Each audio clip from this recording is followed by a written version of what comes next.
Hi friends, Pam Grove again from Preserving Life Ministries, and we're back in the kitchen. Today we're going to can dried beans and peas. Now most people say they're already preserved, they're dried, you just put them in the cabinet and vacuum seal them and then they're preserved for a long time. But what happens when you have a visitor on Sabbath and they are unexpectedly at your door and you have dry beans in the cupboard and nothing else, nothing that's already prepared? Well, if you can your beans and peas and you have them in the jar, you can do a lot with that when people come over. So let's go to the recipe and see what it takes to turn these beans into something delicious that can be eaten right out of the jar or heated and served for a meal. We need 6 3/4 pounds of dried beans or peas. Here we've got pinto beans and we have some black-eyed peas, and we're going to do a little bit of both so that you can see the difference, because the process for these is there's a slight difference, but you need to know it because one of these items is tender and the other one is tough. Now our directions are, we're going to prep our beans, so we're going to sort them and pick out all the bad beans and take out the rocks that may be in there. Then we want to wash them well and rinse them to make sure that they're nice and clean. So for our beans, we'll need to soak those. So we will soak them either overnight in a cool place or for at least 1 hour on the kitchen counter. Once they are soaked, we will rinse them, drain the water off, and put them in a pot to heat up. Now we don't need to cook them because the pressure canner is going to do that for us. So all we need to do is rinse them well and put them in a pot of water on the stove and let them heat up to warm. Now once they're heated, we're going to put our canner on the stove and we're going to allow that to heat on medium to high heat. We're going to wash our jars and make sure that they are clean and ready along with our lids. And we're going to take out our canning kit and make sure that we have it on hand so that we can measure our headspace, we can take out our air bubbles, and we'll have our jar lifter to put our jars in the hot water. Now, because beans are very, very easy to process, there's not a lot of work to this, and you're going to love this because it won't take you long to do it. This I've taught my granddaughter to do, and she's been doing it since she was 3 years old, and now she can do it by herself. So once the beans have heated up in the pot, the next thing that we do is we start ladling them into the jar. So we put our funnel into the jar, we ladle the hot beans in without the water. We want to make sure we're just putting beans in the jar because we need to get the proper headspace for the beans first before we add the liquid. If we do it with the liquid, we generally will end up with more beans in the jar, more liquid in the jar, than beans. And that's not a good experience because when you open the jar, you don't want just the liquid. You want a lot of nice beans in there too. So once you put your beans in and you've gotten your headspace, your 1-inch headspace, then you're going to add your liquid and you're going to put that at 1-inch headspace. Once you've done that, you're going to take your spatula and you're going to remove the air bubbles. Wipe the rims of your jars next, put your lids on with that finger tight seal, and then put them right into the canner. Now we're going to follow the manufacturer's directions for prepping the canner for pressure canning, and we're going to talk about that in the process so that as we talk you can see it happen. So come on and join me in the kitchen. We're going to have a lot of fun canning beans and peas. Hello friends, this is Pam Grove again, and we are here today with a collection of beans and peas. We're going to can some dry beans and some dry peas. And there's a difference in the method that we're going to use to put them in the jar, but they both go in the pressure canner. And today we're going to start with the All-American pressure canner to give you an idea of how this operates.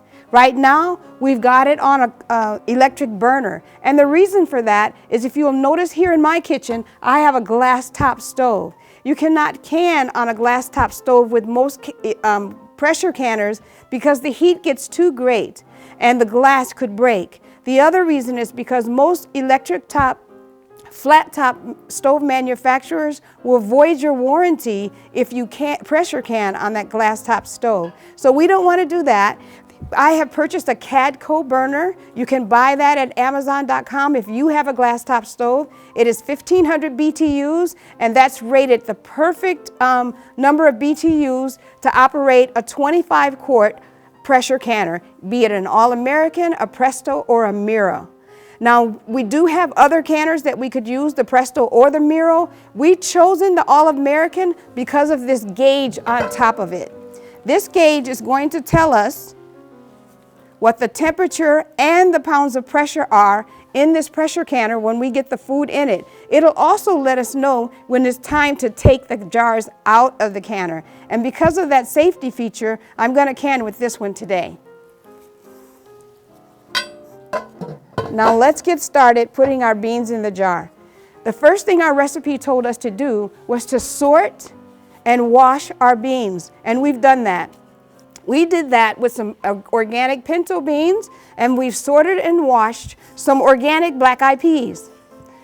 Once we did that, we soaked them overnight. Now the peas don't get soaked. They're very tender, and if you soak them and then pressure can them, they'll be too soft and they're not enjoyable that way. So what we did was we soaked the pinto beans, and then we rinsed them this morning, and we rinsed them very well, and we changed the water, and we put them back on and heated them. And the reason for heating is that the canner will already be hot when we put the beans in it, and we need our food product to be the same temperature as the water in the canner. We've also heated our jars and sterilized those, so now we're ready to go. We're going to start with the pinto beans, and then I'm going to explain to you why we're going to do the peas in a different manner. So let's get started. Now in here's my jar for my pinto beans. I'm going to put this lid in a safe place. These things smell delicious. Now we don't cook the pinto beans, we only heat them to boiling, just to bring them up to temperature. Now this jar has fallen over in the pot, so I'm going to have to sit it up. Pour out the water and sit it in a safe place. Then what we want to do is we want to take our funnel and put it in the jar. And then we want to take the beans only out of the liquid and put them in the jar first, because we want to measure our 1-inch headspace with just the beans in the jar. And after we get the beans in, then we're going to add the liquid and measure 1-inch headspace from there. So here we go. Don't those look delicious? Now this is a very quick thing to do. What I usually do is when my canning for the summer is over, I start ordering my beans. And then when I don't have anything else to do, I start canning my beans for the winter. And these are so good to have on hand. They've saved me when I'm going on trips. A lot of times we'll get called away to a ministry to do a training, and I don't have food prepared for that. So I'll just take something out of the pantry, some soup or some beans, because I know I can make some haystack with these. So we're almost to our 1-inch headspace. Now, if you remember what we discussed in one of our previous lessons, 1-inch headspace is right at this ring on the jar, and that's exactly where our beans are. So now we're going to add our liquid. Now, the instructions in the Blue Book tell you 2 different ways of doing this. You can use the liquid from the beans, or you can boil a pot of water and use that. I prefer the bean liquid because all the flavor and the nutrients are in there. So we're going to use that. So, I need my funnel. This keeps me neat and the liquid going right into the jar. So when I put this liquid in, you notice how dark it is because all that good nutrition is in there. But once I can that, it won't look like that at all. You're going to be amazed when you see this come out of the canner. So we're almost at our 1-inch headspace. So what we want to do now is we want to take our air bubbles out. So if you remember, the bubbles are between the beans. So I'm going to stick this device down in there and hope you can see the bubbles rising. Let me take the funnel out. This jar is pretty hot, but I hope you can see the bubbles rising in the jar. And then once we do that, we want to set this down and we need to add salt. Now salt is optional. It does not have anything to do with the preservation of these beans, but all it has something to do with is the flavor. So if you are hypertensive and don't prefer to have salt in your canned items, you don't have to add it. But I'm going to add a half a teaspoon to this. The recommendation for this recipe in a quart-sized jar is 1 teaspoon, but I have a family member who is hypertensive, but he likes the flavor of salt, so I'll add a little bit just for his sake.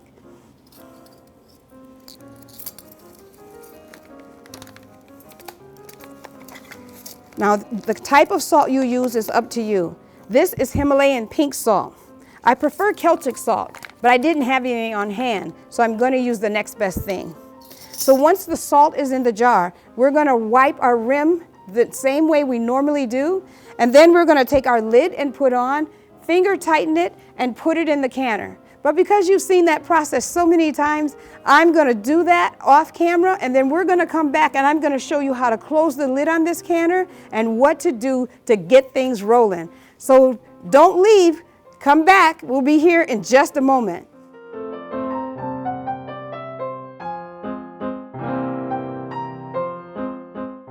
Hello friends, we are back. We have put our pinto beans in our pressure canner and we've turned the pressure canner up to high. Now we're going to work on the peas so that we can add them to the beans in the canner. Because this canner will hold both pints and quarts at the same time and the beans and the peas process for the same amount of time under the same pressure, we're going to add them all into one pot. Now here are our black-eyed peas.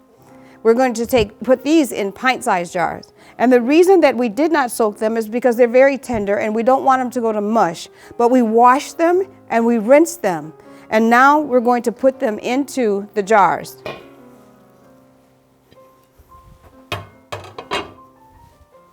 So we're going to take our jars as usual out of the boiling water.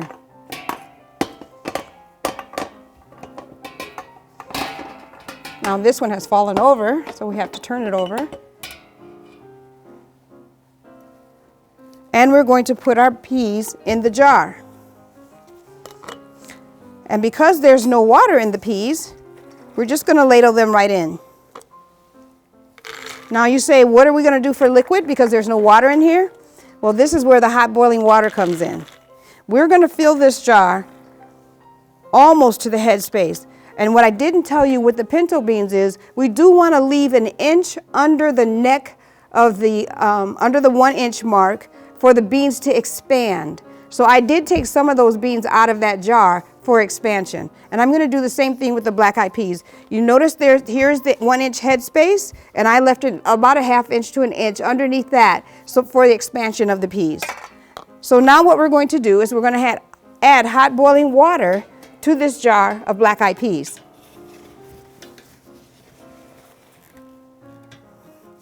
And we've already boiled our water.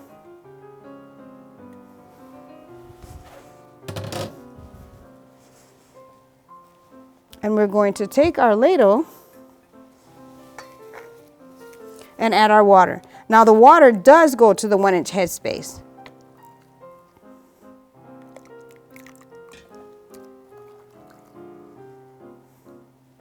Now the same procedure is done for each jar that you can. You're going to take your spatula end and take the air bubbles out of the jar. And you go all around the jar to get the air bubbles out. And then once the air bubbles are removed, you can measure your headspace with the device, or you can measure by the ring on the jar. Next, we add our salt. And because my family member is hypertensive, I'm not going to add salt to these peas. I'm just going to can them the way they are. And then when I cook them, I can leave some aside for him without the salt, and then I can season it as I wish for the rest of us. So I'm going to take my magnet here and get my lids ready to go on the jar. Well, I did not wipe the rim, did I? So here's my water and here's my paper towel. I'm going to wet my paper towel here and wipe the rim. Now I do this even if I don't add the salt because I just want to be sure that my lid is going to seal. So here's our lid and here's our ring. We're going to finger tighten it and we're going to put this in the canner. Now before I put it in, I put a rack in on top of the quart-sized jar. And this rack is going to hold the pint-sized jar that I put in. And now I'm going to show you how to close this canner. This is the All-American canner. On the canner lid itself, there's an arrow. And then on the base of the canner, there's an arrow. And I'm going to line up those two arrows. Now that I've got them lined up, I turn the lid until it clicks in place. Once the lid clicks in place, I'm going to balance it by taking the wing nuts, bringing them up over the canner, and screwing them down together at the same time, tightening them, which actually helps to balance out the lid. And I'm going to do that all the way around the canner. You don't want to over tighten them, but you do want them snug enough so that air doesn't seep out during the canning process.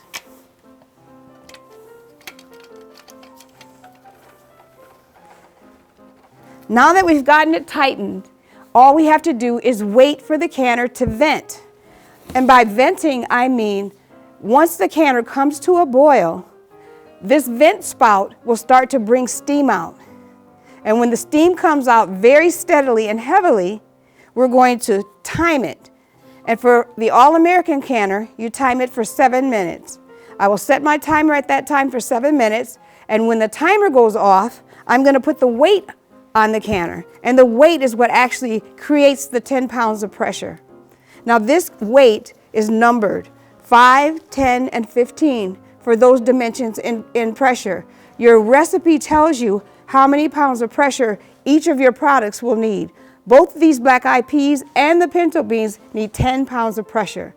So once the venting 7 minutes is over, I will put on the weight. When the weight is on, the next step is for it to wait to the gauge to come up to 240 degrees or 10 pounds of pressure. When the gauge does that, this weight on the canner will begin to rock and wiggle, and the canner will begin to hiss. At that time, we're going to turn our timer on for the amount of minutes, which is 90, for our product. When the 90 minutes is up, we're going to wait for the gauge on the canner to go down completely to 0 before we open the canner. It is not safe to open the canner until the gauge reaches 0. At 0, we will take off the weight, and then we will unscrew the wing nuts on the canner in the same way that we put them on, opposites. We will take off the lid, lifting it away from us, and then take the jars out of the canner. Hello friends, this is Pam from Preserving Life Ministries, and we've been preserving dried beans and peas today, and we've had so much fun, but now they're in the canner, and the canner has come up to pressure. It's at 240 degrees Fahrenheit and 10 pounds of pressure. These beans are going to process for 90 minutes, so we've put our timer on for 60 minutes because it's a 60-minute timer. We'll add another 30 minutes, and then when the processing is complete, we will open the canner, and I want you to stand by and wait for that and see how to open this canner and take out the beautiful finished product. Aren't you excited? I know you can't wait to see what they're going to look like. So hang in there. We'll be back in just a few minutes.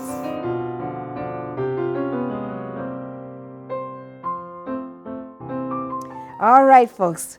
The canner has stopped, and it's at the gauge is at 0, and now it's time for us to open it.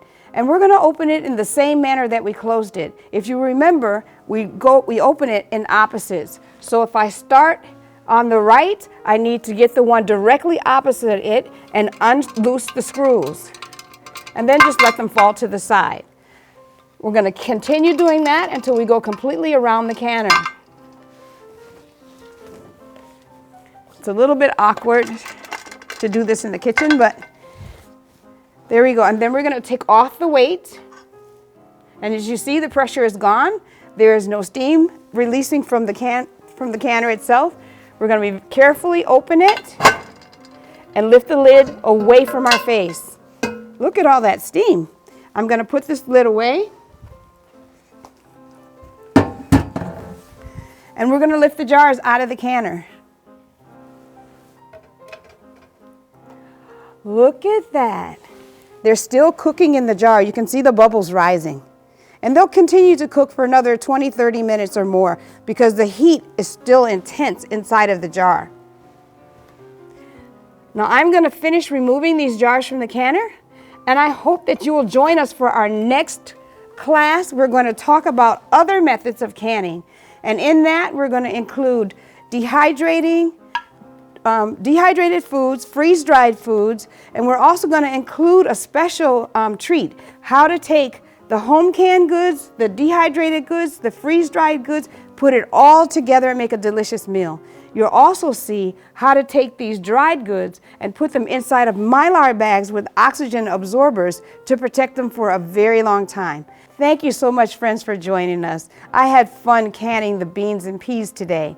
But for our next class, we will be talking about dehydrated and freeze-dried foods. We will also show you how to put what you have canned, what you have freeze-dried or dehydrated together to make a delicious meal.